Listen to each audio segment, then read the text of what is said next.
عقل کو استعمال کرنے میں انسانوں کی 3 قسمیں ہیں۔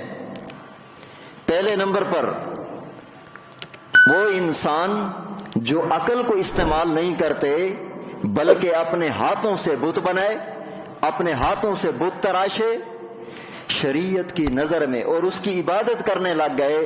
شریعت کی نظر میں یہ لوگ گمراہ فرقہ ہے۔ انہوں نے عقل سے نہیں کام لیا، صرف ہاتھوں سے بت تراشے، اپنے ہاتھوں سے بت بنائے، بت بنانے کے بعد اس کی عبادت میں لگ گئے۔ انہوں نے اپنا عقل استعمال کیا، عقل سے کام نہیں لیا، انہوں نے صرف ہاتھوں سے کام لیا، بت بنائے، اپنے ہاتھوں سے بت بنا کر اس کی عبادت کرنے لگ گئے۔ شریعت کی نظر میں یہ انسانیت گمراہی پر ہے۔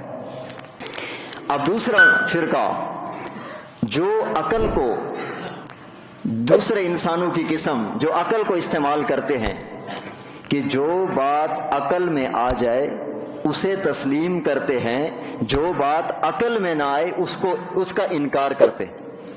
جو بات عقل میں آئے اس کو تسلیم کرتے ہیں، جو بات عقل میں نہ آئے اس کا انکار کرتے ہیں۔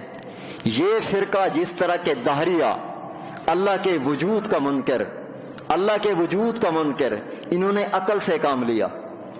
اس پر میں تھوڑی سی بات کرتا ہوں۔ ایک عالم دین تھے، وہ سفر کر رہے تھے، ایک نوجوان تھا، ڈاکٹر تھا، اور یہ اللہ کی ذات کا انکار کرتا تھا۔ عالم دین سے پوچھا کہ آپ خدا کو مانتے ہیں؟ ہمارے عالم دین نے جواب دیا، ہاں میں خدا کو مانتا ہوں۔ اس نے کہا آپ؟ اس نے کہا میں نہیں مانتا۔ اس نے کہا اللہ کو کیسے نہیں مانتے؟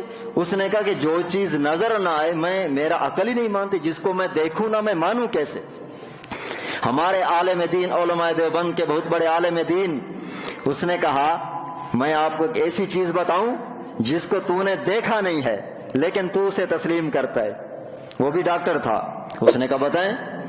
اس نے کہا تیرے دماغ میں عقل ہے؟ اس نے کہا ہے۔ اس نے کہا تو نے دیکھا ہے؟ اس نے کہا نہیں۔ تو پھر مانتا کیوں ہے؟ جب تو نے اپنے دماغ میں عقل کو نہیں دیکھا تو آپ کیسے اپنے آپ کو عقل مند کہہ رہے ہیں؟ اس نے کہا، ڈاکٹر نے کہا ہمارے عالم دین کو کہ میں اس لیے کہہ رہا ہوں کہ میرے دماغ میں عقل ہے کہ میرے اعضاء جو ہیں یہ صحیح کام کر رہے ہیں، میرا نظام وجود صحیح چل رہا ہے۔ اس نظام وجود نے مجھے بتایا تیرے دماغ میں عقل ہے اور وہ صحیح ہے۔ تو اس نے کہا یہ کائنات کا نظام جو چلا رہا ہے یہ بھی کوئی خدا ہے جو چلا رہا، یہ بھی خود بخود نہیں چل رہا۔ اس نے کہا کہ آج تک مجھے یہ مسئلہ سمجھ نہیں آیا۔ ڈاکٹر نے کہا، اس عالم دین کو کہا کہ مجھے آج سمجھ میں آیا۔ تو اس فرقے نے، اس کو دہریہ فرقے کہتے ہیں جو خدا کے وجود کا منکر ہے۔ دوسرا فرقہ معتزلہ، اس نے اپنے اسلام، اپنے عقائد کی بنیاد کو عقل پر پرکھا۔ تیسرے نمبر پر یہ بھی معتزلہ ہیں جنہوں نے نبی کریم صلی اللہ علیہ وسلم کی حیات کا انکار کیا، نبی کی قبر کی زندگی کا انکار کیا۔ اس نے بھی اپنے مذہب کی بنیاد عقل پہ رکھی۔ شریعت کی نظر میں یہ لوگ بھی گمراہ ہیں۔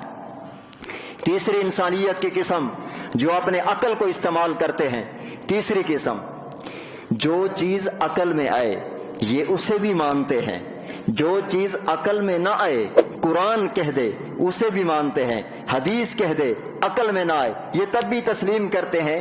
یہ فرقہ علماء کرام نے لکھا یہ ہدایت پر ہے، صراط مستقیم پر ہے کہ جو بات عقل میں آئی اس کو بھی تسلیم کیا، جو بات عقل میں نہ آئی خدا نے کہہ دی مان لیا، رسول اللہ کا فرمان آ گیا یہ مان گیا، بے شک عقل میں نہ آئی۔ یہ لوگ، یہ جماعت، یہ ہدایت پر ہے، صراط مستقیم پر ہے۔ تبارك الذي نزل الفرقان على عبده ليكون للعالمين نذيرا